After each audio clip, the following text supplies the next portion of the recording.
நபி ஸல்லல்லாஹு அலைஹி வஸல்லம் அவங்க சொன்னாங்க, மின் இக்திராபிஸ் ஸாஅ, கியாமத்துடைய நெருக்கத்தில் தோன்றுகிற 3 அடையாளங்கள். நிறைய அடையாளங்கள் இருக்குது. 3 அடையாளங்கள் சொன்னாங்க. முதல் அடையாளம் என்ன?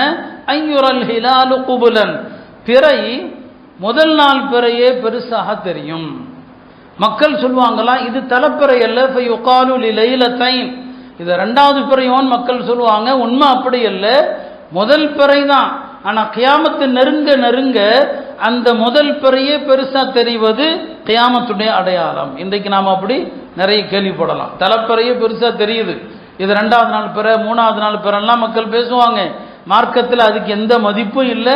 நீங்கள் என்னைக்கு பார்க்குறீங்களோ, உங்கள் கண்ணில் என்னைக்கு படுதோ அன்னைக்கு தான் தலைப்பிறை முதல் பிறை. அது பெருசாக இருந்தாலும் சரிதான், கியாமத்துக்கு நெருக்கத்தில் அப்படி பெரிதாக இருக்கும் என்று சொன்னாங்க. 2வது அடையாளமாக சொன்னாங்க, வஅன் துத்தஹதல் மஸாஜிது துருகா, பள்ளிகள் அது பாதைகளாக மாற்றப்படும் என்று. பாதைகளாக மாற்றப்படும்னா என்ன? மக்கள் பள்ளிக்கு வருவாங்க, வேற வேலையை பார்ப்பாங்க, தஹியத்துல் மஸ்ஜித் பள்ளி காணிக்கையும் தொழ மாட்டாங்க, வேறு எந்த தொழுகையும் தொழ மாட்டாங்க. பள்ளிக்கு வந்து இயற்கை தேவை நிறைவேற்றி விட்டு போவாங்க. அப்படி எத்தனை பேர் இருக்கிறாங்களா இல்லையா? பள்ளிக்கு வந்து இஸ்திஞ்சா செய்வாங்க, ஒது செய்வதும் இல்லை, பள்ளி காணிக்கை தொழுகை தொழுவதும் இல்லை. பள்ளி அவர்களுக்கு கடந்து போகிற ஒரு பாதையாகிவிடும் சொன்னாங்க.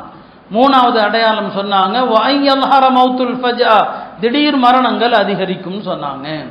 திடீர் மரணங்கள் தான். வாகனத்தில் போனவர் மூத்தாயிட்டாரு, இரவில் தூங்கியவர் மூத்தாயிட்டாரு, திடீரென்று மாரடைப்பில் இறந்து விட்டார். எத்தனை மரணங்கள். ஒரு வயிற்று வலி என்று ஆஸ்பத்திரி போனாங்க, ஆஸ்பத்திரி மருத்துவமனை போறதுக்குள்ள ரூஹு பிரிந்து விட்டது. எவ்வளவு மரணங்கள். திடீர் மரணங்கள் என்பது அதிகரிக்கும் கியாமத்துடைய நெருக்கத்தில் சொன்னாங்க. இந்த திடீர் மரணம் நல்லதா கெட்டதா என்றால் 2 விதமாக ஹதீஸ் இருக்குது. திடீர் மரணம் என்பது அல்லாஹ்வின் கோபப்பிடி என்றும் ஒரு ஹதீஸ் இருக்கிறது. மௌத்துல் ஃபஜா அஹ்தத்து அஸஃபின், கோபப்பிடி. அதனால தான் ஹதீஸில் பெருமானார் ஸல்லல்லாஹு அலைஹி வஸல்லம் அவர்கள் திடீர் மரணத்திலிருந்து பாதுகாப்பு தேடினார்கள். இன்னொரு வகையில் திடீர் மரணம் அது ஒரு மூமினுக்கு நல்லது, நிம்மதி என்றும் வருது.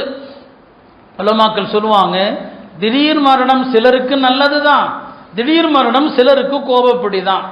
நல்லது யாருக்கு? எந்த அடியான் எப்போதும் அல்லாஹ்வை சந்திக்க தயாராக இருக்கிறானோ அவனுக்கு மௌத்து எப்படி வந்தாலும் அவனுக்கு நிம்மதி தான், பிரச்சனை இல்லை.